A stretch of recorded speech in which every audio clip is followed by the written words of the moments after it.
بسم اللہ الرحمن الرحیم۔ باب نمبر 12۔ اللہم ارنا حقائق الاشیاء کما ہی۔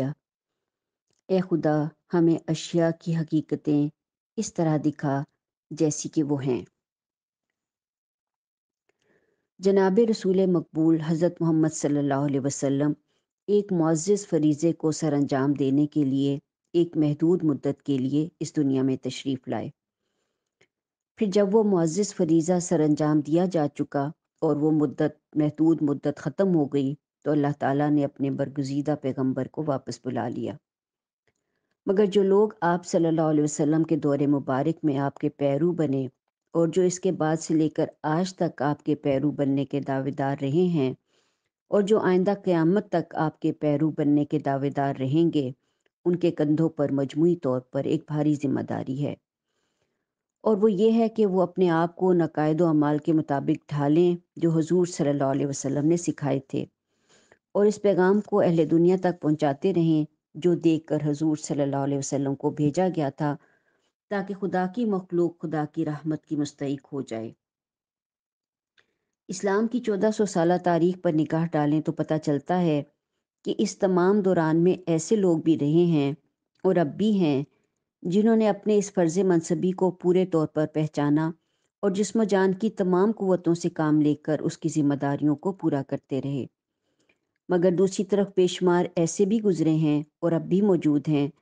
جنہیں سرے سے اس بات کا احساس ہی نہیں کہ اپنے آپ کو مسلمان کہنا، خاتم النبیین حضرت محمد صلی اللہ علیہ وسلم کے پیرو بننے کا دعویٰ کرنا ہے، اور حضرت محمد صلی اللہ علیہ وسلم کے پیرو بننے کا دعویٰ کرنے سے یہ ذمہ داری بھی عائد ہو جاتی ہے کہ انسان خود بھی آپ کی لائی ہوئی تعلیمات پر عمل کرے اور امکان کی حد تک اسے دوسروں تک پہنچانے کی کوشش بھی کرتا رہے۔ عاشق رسول حضرت علامہ اقبال رحمۃ اللہ علیہ فرماتے ہیں، چمی گویم مسلمانم بلرزم کہ دانے مشکلات لا الہ،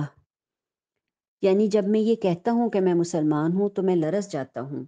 کیونکہ میں جانتا ہوں کہ لا الہ کہنے سے بھی کتنی مشکل ذمہ داریاں اٹھانی پڑ جاتی ہیں۔ پھر تاریخ اور مشاہدہ بھی یہ واضح کیے دیتے ہیں کہ جب کبھی بھی اور جہاں کہیں بھی مسلمان افراد اور مسلمان گروہوں نے اپنی ان ذمہ داریوں کو پہچانا، وہ آخرت کے اعزاز و اکرام کے بھی مستحق ہوئے اور انہیں دنیا میں بے عزت اور سربلندی حاصل ہوئی۔ بحیثیت فرد ان کا کردار اتنا بلند ہو گیا کہ دشمنان دین بھی ان کا احترام کرنے پر مجبور ہو گئے، اور بحیثیت ملت انہیں وہ قوت اور کشش حاصل ہوئی کہ دوسرے مذاہب اور ملتوں کے اچھے اچھے دل و دماغ بھی کٹ کر کر ان میں آ کر ملتے اور ان کی طاقت بڑھانے کا ذریعہ بنتے رہے۔ اس کے برعکس جب کبھی بھی اور جہاں کہیں بھی مسلمان افراد یا مسلمان گروہوں نے ان ذمہ داریوں کو نظر انداز کیا، ان کا کردار اتنا گھٹیا ہو گیا کہ آخرت کے عذاب کے مستحق ہونے کے علاوہ وہ دنیا میں بھی ذلت و خواری کا شکار ہو گئے، اور ان کے بہت سے اچھے اچھے دل و دماغ اگر علانیہ طور پر دوسرے مذاہب اور ملتوں کا حصہ بننے کی جرت نہ بھی کر سکے تو بھی دوسروں سے بے پناہ متاثر ہو جانے اور بسا اوقات ان کے اعلی کار بن جانے کی وجہ سے ملت اسلامیہ کے لیے دشمنوں سے بھی زیادہ نقصان دہ ثابت ہوئے۔ یہ نقصان کا سودا کیوں کیا گیا؟ اس لیے کہ دل و دماغ میں وہ حقیقت شناسی نہ رہی جو نفع کا سودا کرنے کی طرف رہنمائی کرتی۔ حقیقت یہ ہے کہ فرد کا معاملہ ہو یا ملت کا، ہماری بہت سی خطاؤں، بہت سے دکھوں، بہت سی الجھنوں، بہت سی ناکامیوں اور بہت سی خواریوں کی اصل وجہ یہ ہوتی ہے کہ ہمیں اشیاء اس طرح نظر نہیں آتی جیسی وہ در حقیقت ہوتی ہیں۔ ایک شے ہمیں آرام دینے والی نظر آتی ہے، در حقیقت اس نے ہمیں بے آرامی دینی ہوتی ہے۔ ایک شے ہمیں مشکل نظر آتی ہے، در حقیقت اس نے ہماری زندگی میں آسانیاں لانی ہوتی ہیں۔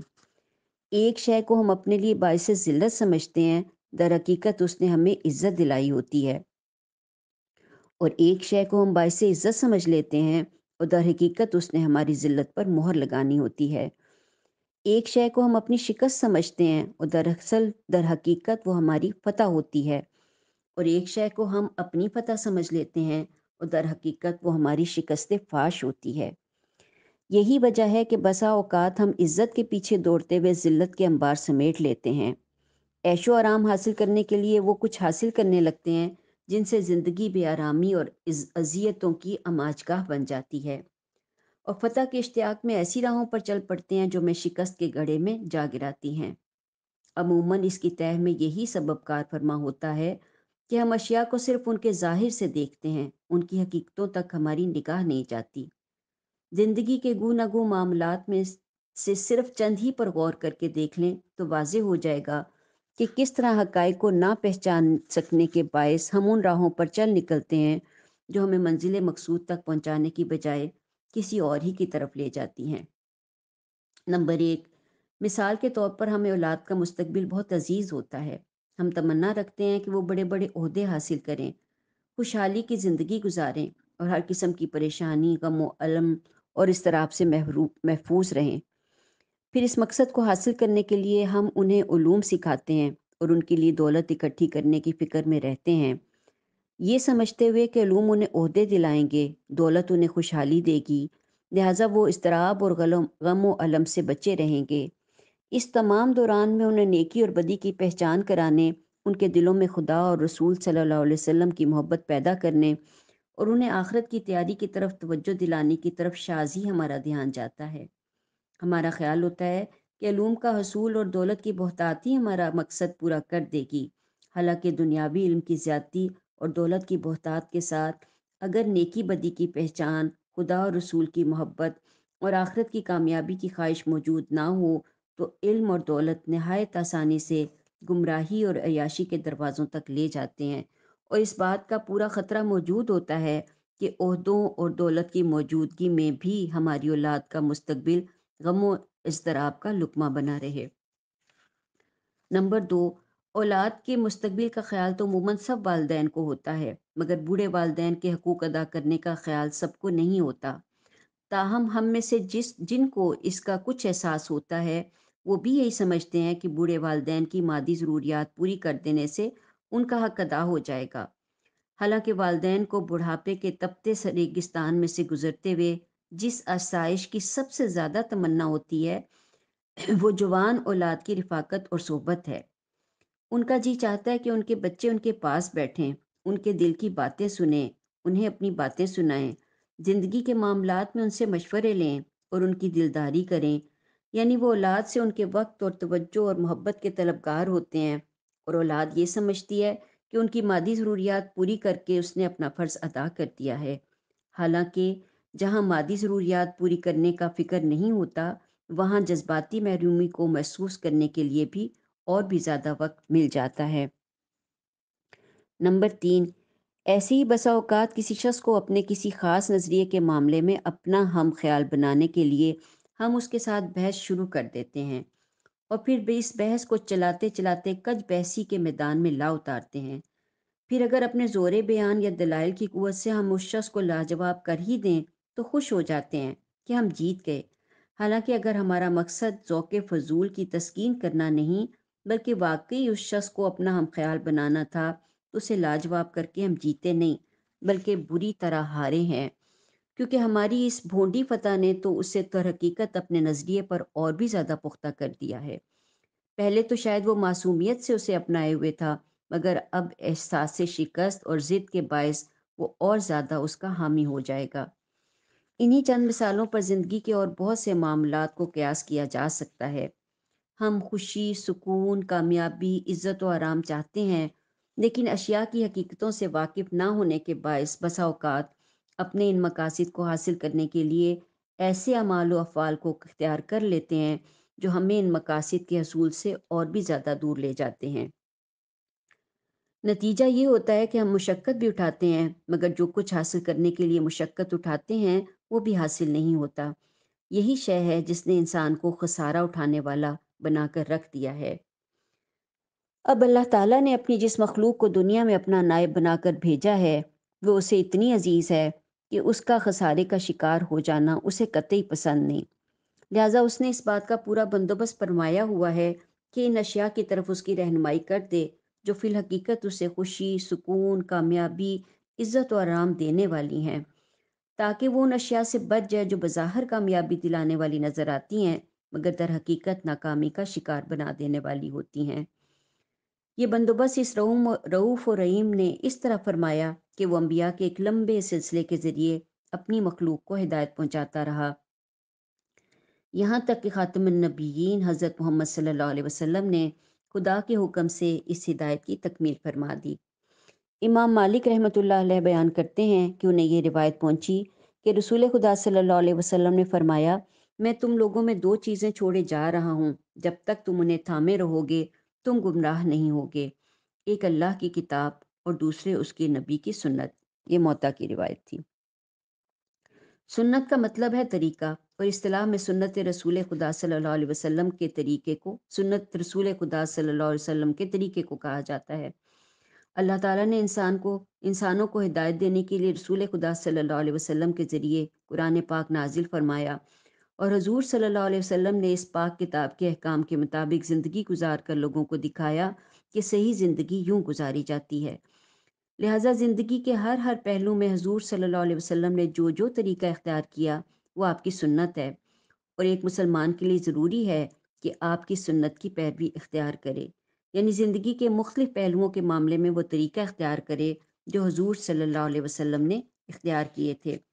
خدا کی کتاب اور حضور کی سنت نے ہمیں واضح بتا دیا ہے کہ وہ کون سی اشیاء ہیں جو فی الحقیقت ہمارے لیے نفع بخش ہیں، اور وہ کون سی ہیں جنہوں نے ہمیں نقصان پہنچانا ہے۔ یہ کام ہمارے اپنے دل و نگاہ کے بس کا نہ تھا، کیونکہ انسانی نگاہ عموماً اشیاء کے ظاہر میں الجھ کر رہ جاتی ہے اور ان کی حقیقتوں تک نہیں پہنچ پاتی۔ ذیل کی چند مثالوں پر غور کرنے سے یہ حقیقت سمجھ آ جاتی ہے کہ انسانی نگاہ فی الواقع محدود ہوتی ہے۔ نمبر 1، اپنی ظاہر بینی کے باعث ہمیں بظاہر جو کچھ نظر آتا ہے وہ یہ ہے کہ زکوٰۃ و خیرات دینے سے پیسہ کم ہوتا ہے اور سود لینے سے بڑھتا ہے، مگر اللہ تعالیٰ کا فرمان یہ ہے کہ یمحق اللہ الربا ویربی الصدقات، سورہ بقرہ آیت نمبر 276۔ ترجمہ: اللہ سود کو مٹاتا ہے اور صدقات کو بڑھاتا ہے۔ مراد یہ ہے کہ جو کچھ بظاہر نظر آتا ہے اس کے برعکس فی الحقیقت سود لینے سے مال گھٹتا ہے اور راہ خدا میں دینے سے بڑھتا ہے۔ اس آیت میں ایک ایسی حقیقت بیان فرمائی گئی ہے جو اخلاقی اور روحانی حیثیت سے بھی بالکل حق ہے، اور معاشی اور تمدنی حیثیت سے بھی۔ اخلاقی اور روحانی حیثیت سے دیکھا جائے تو جو شخص اپنی ضروریات پوری کر کے اپنا بقیہ مال کو خدا کے حاجت مند بندوں کی ضروریات کو پورا کرنے پر یا خدا کے دین کو پھیلانے پر یا کسی ایسے ہی کام پر صرف کرتا ہے جس سے مقصود خدا کی خوشنودی حاصل کرنا ہوتا ہے، اس کی روح پاک ہوتی ہے، اس کے دل سے دولت کی حرص کم ہوتی ہے، اس کا دل بخل، کنجوسی، تنگ دلی، سنگ دلی اور ایسی دوسری بیماریوں سے بچا رہتا ہے جو حرص زر کی پیداوار ہوتی ہیں۔ اس کے برعکس ایک سود خور شخص جس نے مفلسوں کی مفلسی پر ترس کھانے کی بجائے اسے اپنا مال بڑھانے کا ذریعہ بنانا ہو، اتنا خود غرض، تنگ دل اور سنگ دل ہو جاتا ہے کہ اپنے غریب قرض داروں کے جسموں سے خون کا آخری قطرہ بھی نچوڑ لینے سے دریغ نہیں کرتا۔ معاشی لحاظ سے بھی دیکھا جائے تو جس معاشرے میں لوگ بے غرضانہ ایک دوسرے کی مالی امداد کو تیار رہتے ہوں گے، اس میں ضرورت مندوں کی ضروریات پوری ہوتی رہیں گی۔ اس سے معاشرے کے امن و سکون کو تقویت ملے گی، مختلف طبقات کے درمیان باہمی الفت و محبت قائم ہوگی، اور دولت مختلف طبقات کے درمیان گردش کرتی رہے گی، جس سے معاشرہ بحیثیت مجموعی خوشحال ہوگا، اور معاشرے کی یہ خوشحالی انجام کار افراد کی خوشحالی پر بھی اثر ڈالے گی۔ اس کے برعکس جس معاشرے میں خود سود خوری کا چلن ہوگا، اور جہاں لوگ اس وقت تک کسی کی مدد کو تیار نہ ہوں گے جب تک انہیں اس مدد کے ذریعے خود اپنے مال کے بڑھ جانے کی ضمانت نہ مل جائے، وہاں دولت سارے معاشرے میں گردش کرتے رہنے کی بجائے معاشرے کے ایک حصے میں جمع ہونی شروع ہو جائے گی۔ اس سے امیر امیر تر ہوتے جائیں گے اور اکثریت مفلسی کا شکار ہوتی چلی جائے گی۔ لہٰذا یہ معاشرہ بحیثیت مجموعی بدحال ہوگا، چاہے اس کا چھوٹا سا حصہ کتنا ہی دولت مند کیوں نہ ہو۔ پھر اس معاشرے کا بحیثیت مجموعی بدحال ہونا انجام کار اس کے خوشحال افراد پر بھی ہزار قسم کے اثرات ڈال کر رہے گا۔ نمبر 2، ایسے ہی اپنی ظاہر بینی کے باعث ہم یہی سمجھتے ہیں کہ اب زمانہ ایسا آ لگا ہے کہ برائی کو دبانے کے لیے برائی ہی سے کام لینا ہوگا۔ اگر کسی نے ہمارے ساتھ برائی کی، ہم نے اس کا جواباً اس کے ساتھ اچھائی کی، تو وہ اسے ہماری کمزوری پر محمول کرتے ہوئے ہمارے ساتھ اور بھی زیادہ برائی کرنے پر دلیر ہو جائے گا۔ لیکن خدا کے کلام پاک میں جو فرمایا گیا ہے وہ یہ ہے کہ وَلَا تَسْتَوِي الْحَسَنَةُ وَلَا السَّيِّئَةُ ادْفَعْ بِالَّتِي هِيَ أَحْسَنُ فَإِذَا الَّذِي بَيْنَكَ وَبَيْنَهُ عَدَاوَةٌ كَأَنَّهُ وَلِيٌّ حَمِيمٌ۔ سورہ حامیم سجدہ آیت نمبر 34۔ ترجمہ، اور اے نبی صلی اللہ علیہ وسلم، نیکی اور بدی یکساں نہیں ہیں، تم بدی کو اس نیکی سے دفع کرو جو بہترین ہو، تم دیکھو گے کہ تمہارے ساتھ جس کی عداوت پڑی ہوئی تھی وہ جگری دوست بن گیا۔ پہلی بات یہ فرمائی گئی ہے کہ نیکی اور بدی یکساں نہیں ہیں، یعنی بظاہر تمہارے مخالفین بدی کا کیسا ہی طوفان اٹھا لائے ہوں، جس کے مقابلے میں نیکی بالکل عاجز اور بے بس محسوس ہوتی ہو، لیکن بدی بجائے خود اپنے اندر وہ کمزوری رکھتی ہے جو آخر کار اس کا بھٹا بٹھا دیتی ہے، کیونکہ انسان جب تک انسان ہے اس کی فطری بدی سے نفرت کیے بغیر نہیں اس کی فطرت بدی سے نفرت کیے بغیر نہیں رہ سکتی۔ بدی کے ساتھ ہی نہیں، خود اس کے علمبردار تک اپنے دلوں میں یہ جانتے ہیں کہ وہ جھوٹے ہیں، ظالم ہیں اور اپنی اغراض کے لیے ہر درمی سے کام لے رہے ہیں۔ یہ چیز دوسروں کے دلوں میں ان کا وقار پیدا کرنا تو درکنار، انہیں خود اپنی نظروں سے گرا دیتی ہے، اور ان کے دلوں میں ایک چور بیٹھ جاتا ہے جو ہر مخالفانہ اقدام کے وقت ان کے عزم و ہمت پر اندر سے چھاپا مارتا رہتا ہے۔ اس بدی کے مقابلے میں وہی نیکی جو عاجز اور بے بس نظر آتی ہے، اگر مسلسل کام کرتی چلی جائے تو آخر کار وہ غالب آ کر رہتی ہے، کیونکہ اول تو نیکی میں بجائے خود ہی ایک طاقت ہے جو دلوں کو مسخر کرتی ہے، اور آدمی خواہ کتنا ہی بگڑا ہوا ہو اپنے دل میں اس کی قدر محسوس کیے بغیر نہیں رہ سکتا۔ پھر جب نیکی اور بدی آمنے سامنے مصروف پیکار ہوں اور کھل کر دونوں کے جوہر پوری طرح نمایاں ہو جائیں، ایسی حالت میں تو ایک مدت کی کشمکش کے بعد کم ہی لوگ ایسے باقی رہ سکتے ہیں جو بدی سے متنفر اور نیکی کے گرویدہ نہ ہو جائیں۔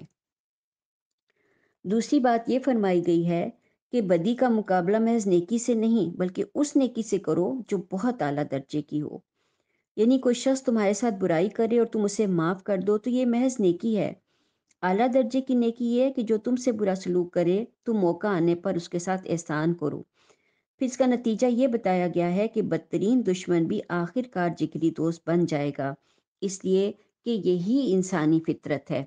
گالی کے جواب میں آپ خاموش رہ جائیں تو بے شک یہ ایک نیکی ہوگی، مگر بسا اوقات گالی دینے والے کی زبان کو بند نہ کر سکے گی، لیکن اگر آپ گالی کے جواب میں دعائے خیر کریں تو بڑے سے بڑا بے حیا مخالف بھی شرمندہ ہو کر رہ جائے گا، اور پھر مشکل سے کبھی اس کی زبان آپ کے خلاف بد کلامی کے لیے کھل سکے گی۔ کوئی شخص آپ کو نقصان پہنچانے کا کوئی موقع ہاتھ سے نہ دیتا ہو اور آپ اس کی زیادتیوں کو برداشت کرتے چلے جائیں تو ہو سکتا ہے کہ وہ اپنی شرارتوں پر اور زیادہ دلیر ہو جائے، لیکن اگر کسی موقع پر اس سے نقصان پہنچ رہا ہو اور آپ اسے بچا لیں تو وہ آپ کے قدموں میں آ کر رہے گا، کیونکہ کوئی شرارت مشکل ہی سے اس نیکی کے مقابلے میں کھڑی رہ سکتی ہے۔ تفہیم القرآن۔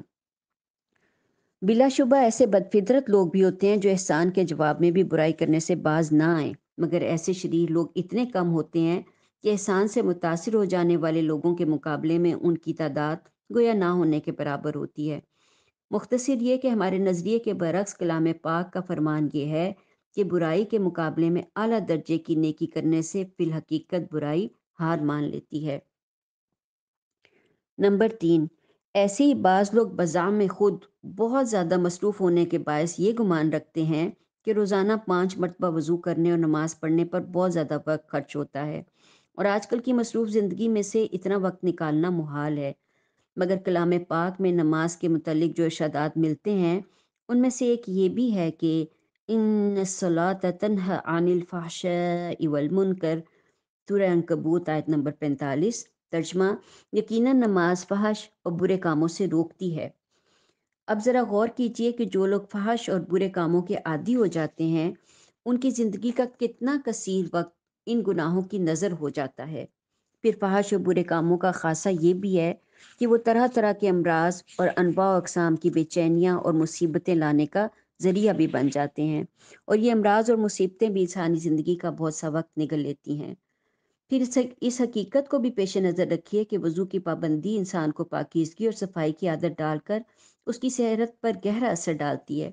اور اسے بہت سی بیماریوں سے بچا لیتی ہے۔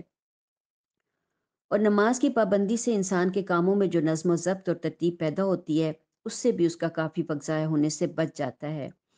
اب اس وقت کا اندازہ لگائیے جو فحش اور برے کاموں پر صرف ہوتا ہے، اور اس کے ساتھ اس وقت کو بھی ملائیے جو فحش اور برے کاموں سے پیدا ہونے والے امراض اور مصیبتوں پر صرف ہوتا ہے، اور پھر غور کیجئے کہ نماز جو انسان کو فحش اور برے کاموں سے روک دیتی ہے، وہ در حقیقت انسان کی زندگی کا کتنا زیادہ وقت بچانے کا ذریعہ بن جاتی ہے۔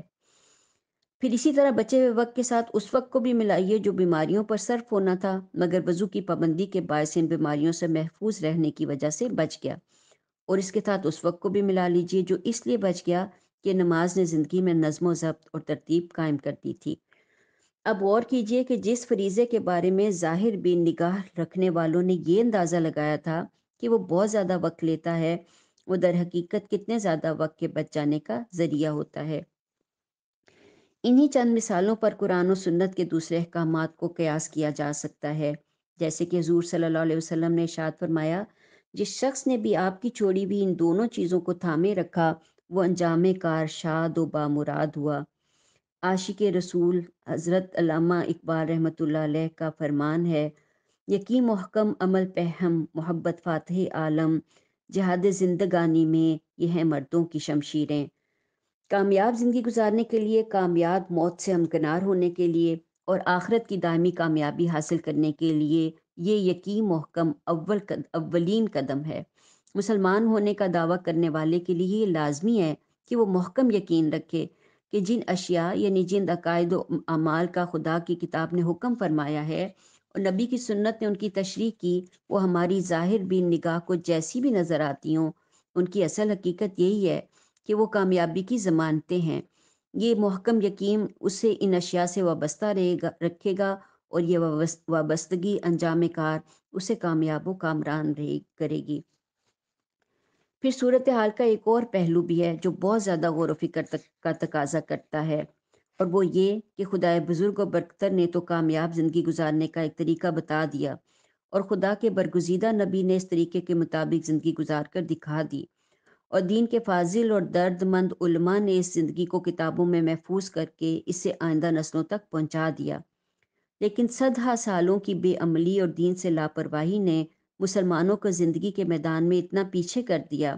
اور بعض دوسرے لوگوں کی عملی جدوجہد نے انہیں زندگی کے میدان میں اتنا آگے بڑھا دیا ہے کہ احساس شکست کی شدت کے باعث ہماری اکثریت کو تو اب اسی میں خیر نظر آتی ہے کہ جس طرف بھی وہ مادی طور پر کامیاب لوگ چلے جا رہے ہیں، آنکھیں بند کر کے ان کے پیچھے پیچھے چلتے چلے جائیں۔ ظاہر ہے کہ ایسی ذہنیت رکھنے والوں کے لیے تو خود بھی خدا اور رسول کے احکام کی پیروی کرنا محال ہے، کجا یہ کہ وہ خدا کے پیغام کو دوسروں تک پہنچانے کی ذمہ داری کا احساس کریں۔ باقی رہے وہ لوگ جو ان سخت حالات میں بھی اپنے شجر سے پیوستہ رہنا چاہتے ہیں، اور اپنے فرض منصبی کو پہچانتے ہوئے اپنے آپ کو اسلام کے احکام کے مطابق ڈھالنے اور اہل دنیا کو خدا کا پیغام پہنچانے کی اپنی ذمہ داری سمجھتے ہیں، تو بدلے ہوئے حالات نے ان کے لیے بھی اس مقصد حیات کو ایک کٹھن مہم بنا کر رکھ دیا ہے، کیونکہ مسئلہ صرف غیر مسلموں تک اسلام پہنچانے ہی کا نہیں، بلکہ خود مسلمان کہلانے والوں کو اس پر آمادہ کرنے کا بھی ہے کہ وہ صرف مسلمان کہلائے ہی نہیں بلکہ مسلمان بنے بھی۔ اور یہ دوسرا کام بھی پہلے کام سے کم مشکل نہیں ہے، کیونکہ بسا اوقات یہ مسلمان کہلانے والے غیر مسلموں سے بھی زیادہ مخالف اسلام ثابت ہوتے ہیں۔ ان میں ایسے خرد مند بھی موجود ہیں جو کلام الہی کے سیدھے سادے اور واضح احکام کو بھی ملا کا دین قرار دے کر ان کی مخالفت کرنے کو بھی بڑی قومی خدمت شمار کرتے ہیں۔ لہٰذا اس ذہنیت کی موجودگی میں انہیں اسلامی احکام کی اصل حقیقتوں کی طرف متوجہ کرنا اور انہیں قبول کرنے پر آمادہ کرنا بعض اوقات اتنا ہی مشکل ہو جاتا ہے جتنا غیر مسلموں تک اسلام پہنچانا۔ پھر حالات کے بہت زیادہ بدل جانے کے باعث مسلمان کہلانے والوں کو اسلامی احکام کو عملاً ماننے کی طرف متوجہ کرنے کے لیے کوئی پورے طور پر مؤثر طریقہ کار اختیار کرنا بھی کوئی آسان کام نہیں ہے۔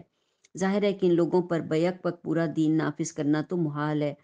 تدریج ہی سے کام کیا جا سکتا ہے، اور تدریج سے کام کرتے ہوئے بسا اوقات یہ فیصلہ کرنا بہت مشکل ہو جاتا ہے کہ خاص افراد اور خاص گروہوں کے معاملے میں نمبر ایک، کن چیزوں پر فوری زور دیا جائے اور کن کو ذرا مؤخر کر دیا جائے۔